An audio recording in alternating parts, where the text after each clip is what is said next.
Hadis yang ini mengatakan ada 3 orang yang tidak akan diajak bicara oleh Allah, dicuekin oleh Allah. Kalau kita bertamu di rumah PLT, yang lain disalaminya, tiba-tiba pas giliran kita dia cuek. Gimana perasaan kita? Nanti ada di akhirat itu orang dicuekin oleh Allah. Wala yanzuru ilaihim, tidak dipandang oleh Allah. Yang lain pas, apa kabar Pak? Apa kabar Pak? Apa kabar Bu? Pas giliran kita, apa kabar? Wala yuzakkihim, tidak akan diampuni Allah. Walahum azabun alim, mereka diazab dengan azab yang sesakit-sakitnya. Siapa itu? Siapa mereka itu? Al-musbil. Musbil, pendek aja kalimatnya. Musbil, orang yang memanjangkan jubah, kain, kaki celana menutup mata kaki. Musbil, dipakailah ini satu-satunya. Jadi kalau ketemu orang tak nengok ke atas, nengok ke bawahnya. Haram, neraka, neraka, neraka, neraka, neraka, neraka. Padahal kan ada hadis satu lagi. Apa kata hadis yang satu lagi? Allah tidak memandang manjarra izarahu, yang memanjangkan kainnya batara, sombong. Yang satu mengatakan panjang tanpa sombong. Yang satu lagi mengatakan ada unsur sombong. Lalu ini yang mana ini? Karena hadisnya 2, 3, 4, 5, 10 masuk kategori mukhtaliful hadis, hadis kontradiktif, hadis yang berbeda, hadis yang berlawanan. Imam Syafi'i tahun 204 sudah menulis kitab judulnya Ikhtilaful Hadis, hadis-hadis yang kontradiktif. Maka mereka kaji, mereka lebih dulu ketemu hadis ini daripada kita. Maka keluarlah ijtihad mereka. Apa pendapat mereka tentang 2 hadis ini? Terbagilah ulama menjadi 2. Yang pertama, memahami secara mutlak. Yang penting melewati mata kaki haram. Asal lewat mata kaki haram. Siapa yang berpendapat begitu? Syekh Abdul Aziz Ibnu Baz, Syekh Ibnu Utsaimin, Syekh Albani, dan syekh-syekh lainnya. Yang sebelah kanan, memahami secara bersyarat. Kalau sombong haram, kalau tak sombong tak haram. Itu ijtihad siapa? Imam Syafi'i, Imam Nawawi, Al-Hafiz Ibnu Hajar Al-Asqalani, Imam Suyuti. Jadi jangan dilaga antara Syafi'i dengan hadis. Kamu ikut Syafi'i apa ikut hadis? Bukan begitu. Hadisnya di atas, hadisnya kontradiktif. Datang 2 kelompok ulama, maka saat itu kamu ikut Syekh Abdul Aziz bin Baz apa ikut Syafi'i? Saya ikut Syafi'i. Kamu mau ikut Imam? Saya tidak pernah sekalipun mengejek kawan-kawan yang celananya dipotong. Ada memang yang suka ngejek, saya tak suka itu. Ada kawan suka ngejek. Begitu jumpa, bertampan tinggi nampaknya kau. Aduh, itu kan tak baik. Di depan saya pas sedang jalan, ada kawan satu dipotong celana. Lama wak ndak bersuah bertambah tinggi nampaknya. Aduh, itu tak boleh.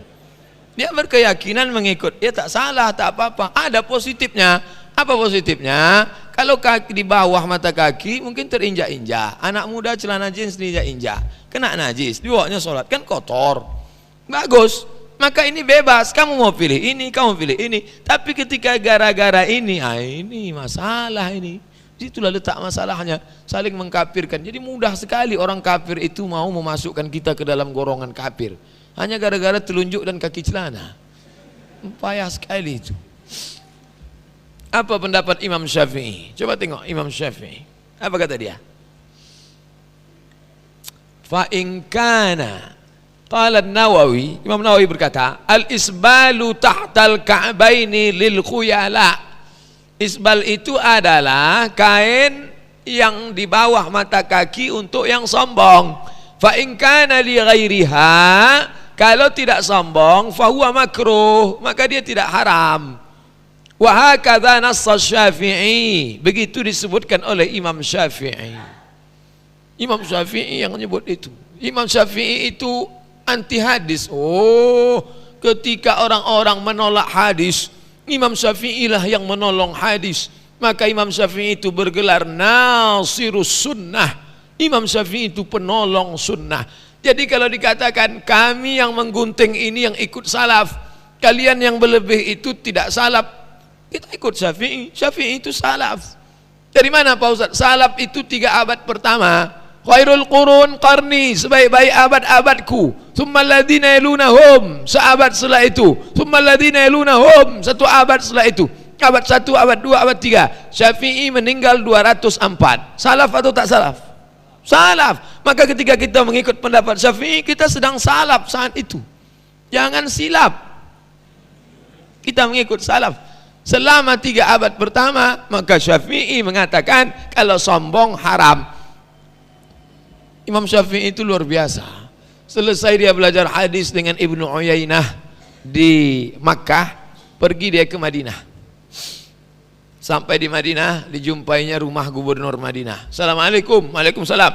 Gubernur Madinah, ya, tolong bawakan saya ke rumah Imam Malik. Saya mau belajar sama Maliki, Malik bin Anas. Apa kata gubernur? Hai Syafi'i, andai kau suruh aku memindahkan bukit Uhud, lebih ringan daripada menghadap Malik. Begitulah ulama itu karismanya, jangan dulu. Aku tak sanggup berhadapan, segan mau jumpai Imam Malik. Kau suruh aku mindahkan bukit Uhud, lebih ringan daripada berhadapan dengan Malik. Ulama zaman dulu dihormati, luar biasa. Tapi karena diminta, akhirnya Imam Syafi'i pun datang ke rumah Malik bin Anas. Sampai di rumahnya, dia ucapkan salam. Assalamualaikum. Waalaikumsalam. Keluar pembantu Malik. Siapa? Saya Syafi'i. Mau ketemu siapa? Mau ketemu Malik. Malik mana? Di dalam. Ya, tunggu sebentar. Dia masuk ke dalam. Malik, ya, ada tamu namanya Syafi'i. Kata Malik, suruh dia baca kitab saya Muwatta.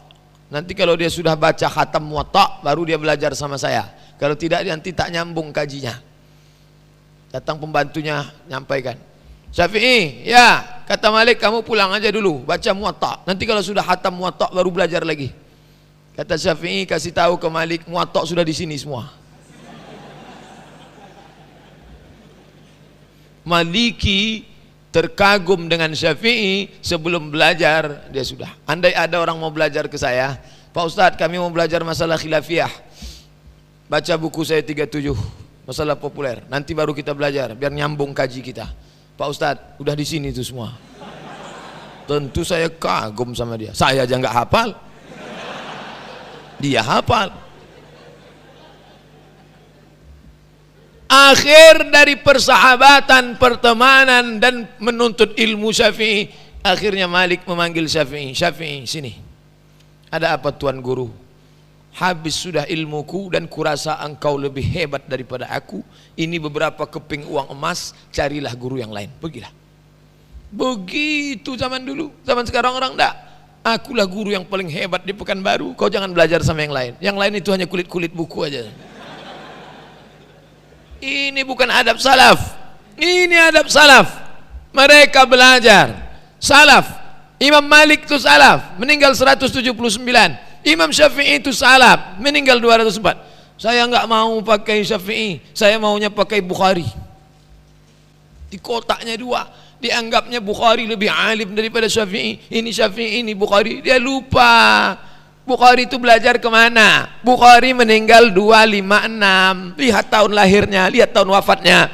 Bukhari meninggal 256. Bukhari punya guru siapa namanya? Ahmad bin Ambal, meninggal 261.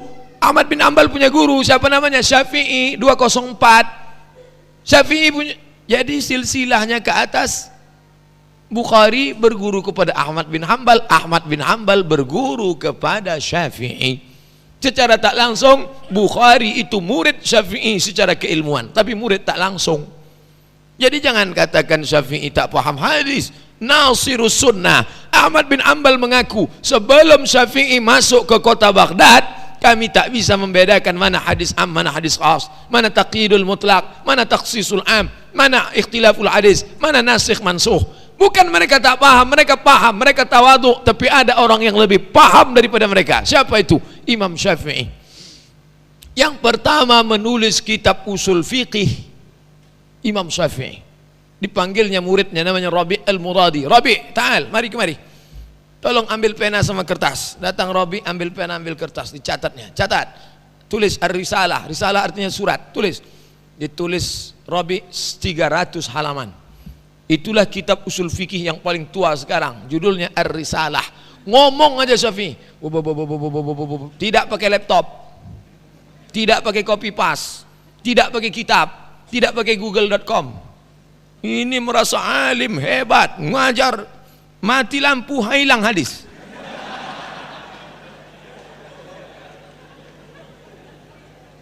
Ini Syafi'i yang berpendapat ini, kalau sombong baru haram, kalau tak sombong tak sampai kepada haram. Yang ngomong siapa?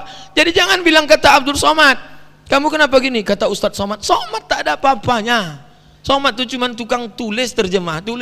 Kebetulan suaranya kuat, dia ngomong. Itu aja. Imam Bukhari. Setelah Syafi'i baru saya buat Bukhari. Ustadz fanatik Syafi'i. Bukan. Karena Syafi'i itu gurunya Bukhari. Maka Bukhari membuat satu bab dalam sahihnya itu. Apa nama babnya? Bab man jarra izarahu min ghairi khuyala. Bab orang-orang yang memanjangkan kain. Bab orang yang memanjangkan kain tanpa sombong. Dibaginya dua. Ada yang memanjangkan kain karena sombong, ada yang memanjangkan kain tanpa sombong. Bukhari itu. Bukan Ustadz Jepri Al-Bukhari. Imam Bukhari. Di Sahih Bukhari itu dia bagi dua. Kalau gitu dia mengakui ada yang karena sombong, ada yang karena tak sombong. Ini membuktikan bahwa Imam Al-Bukhari membedakan antara orang yang memanjangkan pakaian dengan sombong dan tak sombong. Saya tidak ingin mengajak adik-adik, bapak-bapak yang sudah memotong kaki celana, bukan sambung lagi, bukan. Tetaplah dengan keyakinannya. Yang sudah motong biarkan aja potong.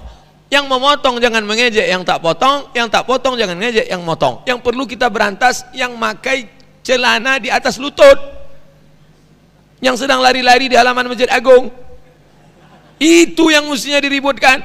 Akhirnya mereka yang lari-lari di halaman Masjid Agung pakai celana pendek ketawa karena tengok mereka sibuk membahas mata kaki. Lutut kita berkudis saja dia tak permasalahkan.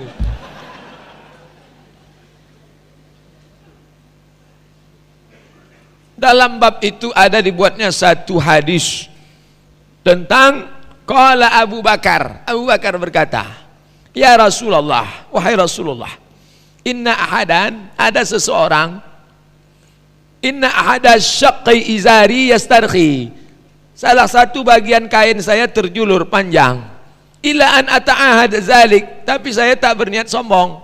Apa kata Nabi? Lasta mimman yasna'uhu khuyala. Abu Bakar, kamu tidak apa-apa, karena kamu buat itu bukan karena sombong. Kamu tak masuk golongan sombong. Kalau sombong baru haram, kalau tak sombong no problem. Imam Nawawi itu siapa Pak Ustaz? Imam Nawawi meninggal 676. Dialah yang mengumpulkan fatwa-fatwa dalam mazhab Syafi'i, dibuatnya jadi satu. Ulama besar, tidak menikah. Saking kan banyak kitabnya, orang bingung kenapa dia punya kitab yang begitu banyak. Meninggal tak terlalu tua, antara 40-50 meninggal. Imam Muslim, Imam Nawawi mensyarah Sahih Muslim. Kalau bapak baca Sahih Bukhari tak paham isinya, buka kitab Fathul Bari syarah Sahih Bukhari, ditulis syarahnya oleh Al-Hafiz Ibnu Hajar Al-Asqalani. Kalau baca Sahih Muslim, ada dua Sahih, Sahih Bukhari, Sahih Muslim. Sahih Muslim syarahnya ditulis oleh Imam An-Nawawi. Imam Nawawi ulama besar, ahli hadis, ulumul hadis, ada kitabnya. Dalam bidang fikih ada kitabnya dalam kitab Majmu' Syarah Muhazzab. Dalam bidang hadis ditulisnya kitab judulnya Al-Minhaj Syarah Sahih Muslim Ibn Al-Hajjaj. Apa kata dia? Hadis tentang musbil, orang yang manjangkan kain, hadis ini dikhususkan dengan hadis khuyala, sombong. Maka kalau sombong barulah dia haram. Kalau tak sombong tak haram. Disebutnya dalam dua kitab. Yang pertama Al-Minhaj, satu lagi nama kitabnya Riyadus Shalihin. Bapak Ibu punya kitab Riyadus Shalihin, bagus. Riyad artinya taman, Shalihin tamannya orang-orang soleh. Sudah diterjemahkan ke bahasa Indonesia. Di situ ada dibuatnya satu bab. Bab sifati tulil qamisi wal kammi wal izar wa tarfil imamati wa tahrimi isbali syai'in min dhalik ala sabilil khuyala. Haram kalau sombong. Wa karahatihi min ghairi khuyala. Kalau tidak sombong tidak sampai haram. Riyadus Shalihin. Imam Nawawi. Kita hitung sudah berapa imam? Yang pertama Syafi'i, yang kedua Nawawi. Selanjutnya Al-Hafiz. Al-Hafiz. Pak Ustadz, Al-Hafiz itu apa? Al-Hafiz, kalau di Pekanbaru, Al-Hafiz itu hafal Quran. Al-Hafiz itu di kepalanya 30 juz. Tapi kalau Al-Hafiz dalam hadis itu artinya orang hafal 300.000 hadis. Nah, ini dia Al-Hafiz. Murid saya ada namanya Al-Hafiz, Quran tak hafal, hadis tak hafal. Al-Hafiz. Al-Hafiz. Apa kata dia? Fi hadhil ahadis, kesimpulan dari hadis ini, jangan dari hukum dari satu hadis, kesimpulan dari hadis yang banyak ini, anna isbalal izari lil khuyala, memanjangkan kain karena sombong, kabiratun, dosa besar. Amal isbal li ghairil khuyala, tapi kalau tidak karena sombong, maka dia tidak sampai kepada haram. Fala yuhramul jarru wal isbal, tidak haram memanjangkan kain dan isbal idza salima minal khuyala, kalau selamat dari sombong. Al-Hafiz itu yang ngomong, bukan Abdul Somad. Al-Hafiz 300.000 hadis di kepalanya. Yang satu Al-Hafiz 300.000, yang satu yang membid'ahkan hafal cuma 3 hadis. Itu pun kalau iPad hidup. Bapak mau ikut yang hafal 300.000 hadis atau yang hafal 3 hadis dengan syarat iPad hidup? Kalau saya ikut yang 300.000, Bapak mau ikut yang 3, terserah. Al-Hafiz, imam besar. Jadi jangan dilaga, kamu ikut Ibnu Hajar apa ikut hadis? Bukan begitu metodenya. Hadisnya itu banyak, lalu di tengah hadis yang banyak itu berijtihad 2. Yang satu ini, yang satu ini. Kita ikut yang ini karena dia lebih alim, karena dia lebih banyak hafal hadisnya, karena dia lebih banyak kitabnya, karena dia zaman dulu. Begitu ceritanya. Bukan mau menolak hadis. Abdul Somad ingkar sunnah tuh, tidak menjalankan sunnah, letaknya neraka. Saya pernah dikasih tahu sama jamaah, Pak Ustadz, ya, kami sedang pengumpulan dana, acara pengumpulan dana. Yang punya usul siapa kita undang nanti ustadznya? Datanglah satu ngusul. Saya usul, gimana kalau kita undang Abdul Somad? Apa katanya langsung? Abdul Somad bukan ahlus sunnah. Jadi yang dimaksud sunnah itu apa? Hanya gara kaki celana saya menutup mata kaki, saya dikeluarkan dari sunnah. Oh, yang saya ikut itu ulama, bukan saya ikut perampok. Saya tak masalah dikeluarkan dari ahlus sunnah. Memang ahlus sunnah punya bapak dia. Yang jadi masalah itu adalah kenapa umat ini terpecah belah hanya masalah kaki celana. Padahal ulama sudah bahas itu. Ibnu Hajar Al-Asqalani abad ke-7, abad ke-8. Artinya apa? Masalah ini sudah putus tuntas 700 tahun yang lalu. Kenapa dibongkar-bongkar balik lagi? Ada apa ini? Kenapa umat ini disibukkan masalah ini? Nggak habis waktu, habis suara masalah ini. Udah berapa lama habis? Udah hampir 1 jam habis suara masalah ini. Saya dulu merasa pulang ke Pekanbaru tidak lagi sibuk membahas masalah kaki celana, masalah telunjuk bergerak. Saya dulu mau pulang ke Pekanbaru, mau nulis buku pedoman ilmu hadis untuk SMP, pedoman ilmu hadis mudah untuk SMA, hadis-hadis pilihan untuk ibu-ibu, hadis-hadis untuk yang mau melahirkan anak, hadis-hadis untuk bapak-bapak, hadis-hadis untuk keluarga yang mau menikah. Itu sampai sekarang tak terwujud. Kenapa? Sibuk ngurus masalah ini. Ibu, tengoklah buku saya, mana ada membahas hadis, masalah khilafiyah solat, masalah khilafiyah puasa, masalah khilafiyah kurban, masalah khilafiyah 37 masalah populer. Kenapa Ustadz sibuk masalah ini? Ya karena ditanya begitu, akhirnya sibuk. Sekarang ini udah menulis tak juga sempat, sibuk diundang Maulid Nabi Isra Mi'raj. Nah ini masalah-masalah. Udah berapa imam? Syafi'i, Bukhari, Nawawi, Ibnu Hajar Al-Asqalani. Sekarang masuk imam kelima, As-Suyuti. As-Suyuti mengaku hafiztu mi'atai alf hadis. Saya hafal 200.000 hadis. La wajadtu aqsara min dzalika la hafiztuha. Kalau saya dapat lebih banyak daripada itu, saya hafal juga. Kitabnya berapa? 500 juz. Tafsirnya 2. Tafsir yang satu ditulisnya berdua sama Jalaluddin Al-Mahalli. Jalaluddin Al-Mahalli dengan Jalaluddin As-Suyuti. Maka tafsir disebut Jalal lain, dua Jalal. Orang yang ngejek disebutnya jalan lain. Yang satu lagi tafsirnya namanya Ad-Durrul Mansur fi Tafsir bil Ma'sur. Dua tafsirnya, saking hebatnya. Kitab dia dalam Ulumul Hadis namanya Tadribur Rawi Syarah Taqrib An-Nawawi. Imam Nawawi nulis kitab namanya Taqrib, tapi terlalu pelik, jelimet, payah memahaminya, dibuatnya syarahnya Tadribur Rawi Syarah Taqrib Nawawi. Kitab Ulumul Hadis, bagus, saya suka kitab ini. Dan banyak saya kutip pendapat, termasuk tentang mengamalkan hadis dhaif dari Suyuti. Luar biasa. Dia punya kitab fikih, Qawaidul Fikih, Al-Asbah wan Nadhair, dipelajari di pondok pesantren. Apa kata Suyuti? Al-musbil izarahu, orang yang memanjangkan kainnya, al-muraqi lahul jar tarfaihi, ujung kainnya panjang, khuyala, karena sombong. Fahuwa mukhassasun bil hadisil akhar, hadis ini dikhususkan dengan hadis lain, la yanzurullahu ila man jarra thawbahu khuyala, sombong. Walaqad rukhisa sallallahu alaihi wasallam li Abi Bakar haitsu kana jarrahu li ghairil khuyala. Nabi memberikan keringan pada Abu Bakar karena dia memanjangkan, bukan karena sombong. Kalau sombong baru berdosa, kalau tak sombong tak apa-apa. Kata As-Suyuti, bukan kata Abdul Somad. Imam Syaukani, ada berapa imam? Syafi'i, Bukhari, Nawawi, Ibnu Hajar Asqalani, As-Suyuti. Sekarang masuk imam ke-6, Asy-Syaukani. Imam Syaukani punya kitab namanya Nailul Autar. Kitab Syaukani diakui. Waktu saya ujian tingkat 4 Al-Azhar, dipanggil, suruh baca tafsir Fathul Qadir. Fathul Qadir punya Syaukani, saya baca. Selesai baca, Syekh itu nanya, ente SMA-nya di Mesir ya? Enggak, di Air Molek.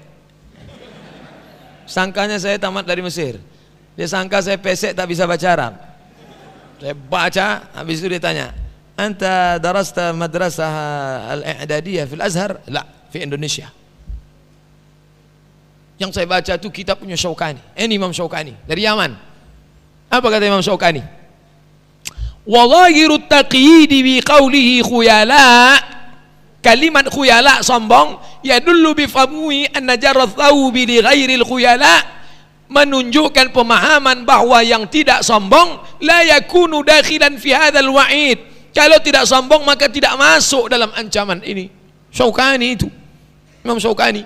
Imam Syaukani itu mengaku tidak bermazhab karena dia bisa kembali kepada Al-Quran dan Sunnah. Dia mengaku tak perlu ikut Hanafi, Maliki, Syafi'i, Hambali. Dia itu sampai pada tingkat mujtahid mutlak. Imam Syaukani rahimahullah. Imam yang ketujuh, Sun'ani. Al-Hafiz Ibnu Hajar Asqalani menulis kitab namanya Bulughul Maram min Adillatil Ahkam. Bulughul Maram, tapi hadisnya pelik, ribet, sulit, payah. Maka disyarah, dijelaskan isinya oleh Imam Sun'ani. Inilah dia, nama kitabnya Subulus Salam. Bulughul Maram payah, susah, diperjelas oleh Imam Sun'ani. Nama kitabnya Subulus Salam, syarah Bulughul Maram. Apa kata dia? Wa taqyidul hadis bil khuyala, hadis yang mengatakan tadi masuk neraka kalau kainnya panjang umum, diikat dengan hadis khuyala kalau sombong. Dalun bimafhumihi, menunjukkan pemahaman annahu la yakunu man jarra ghaira khuyala dakhilan fil wa'id, maka orang yang tidak sombong tidak masuk dalam larangan ini. Sudah 7 imam.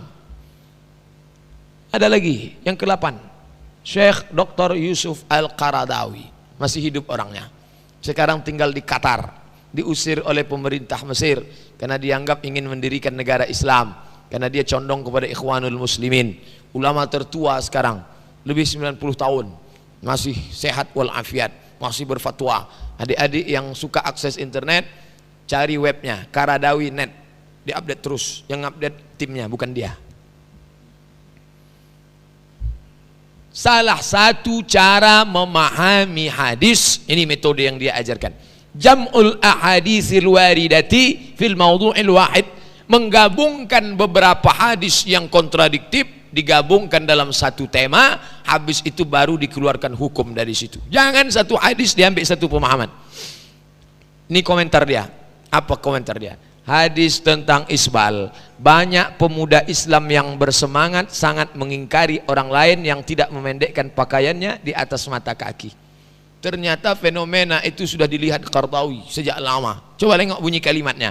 Hadis tentang isbal. Banyak pemuda yang terlalu bersemangat, sangat mengingkari orang lain yang tidak memendekkan pakaiannya di atas mata kaki. Bahkan mereka terlalu berlebihan dalam bersikap sampai pada tingkat menjadikan perbuatan memendekkan kaki celana sebagai syiar Islam, atau menjadikan perbuatan memendekkan celana sebagai syiar Islam, atau kewajiban yang besar dalam Islam. Jika mereka melihat seorang ulama atau da'i tidak memendekkan kaki celana seperti yang mereka lakukan, mereka menuduhnya secara terang-terangan tak paham agama. Somad tak paham agama, Mas Riyadi Hasan tak paham agama, Samsudin Muir tak paham agama. Jadi kalau ketemu orang bukan nengok, Ustaz apa kabar, tengok kaki, tak paham agama, tak paham agama. Ini bukan kata saya, Qardawi yang ngomong. Di mana Ustaz ambil ini? Dari kitab Kaifa Nata'amal Ma'as Sunnah. Qardawi sudah merasakan hal itu. Ini tidak hanya terjadi di Pekanbaru, di mana-mana. Sesungguhnya hanya mencukupkan diri dengan makna zahir satu hadis saja tanpa melihat hadis-hadis lain yang terkait dengan tema tertentu secara keseluruhan, itulah yang seringkali membuat orang terjerumus dalam kekeliruan, jauh dari kebenaran dan tujuan yang dimaksud hadis Rasulullah sallallahu alaihi wasallam. Tapi Qardawi pun dikatakan al-kalbul awi, anjing menggonggong. Qardawi disebut anjing menggonggong. Luar biasa. Saya ketika membaca itu, ya Allah, sampai setingkat ini kekacauan umat ini. Hanya gara-gara berbeda sedikit. Qardawi dikatakan, cari di internet, bukunya bisa download gratis. Al-Kalbul Awi fi Iskati Abdullah Yusuf Al-Qardawi, mendiamkan anjing menggonggong Yusuf Qardawi. Luar biasa.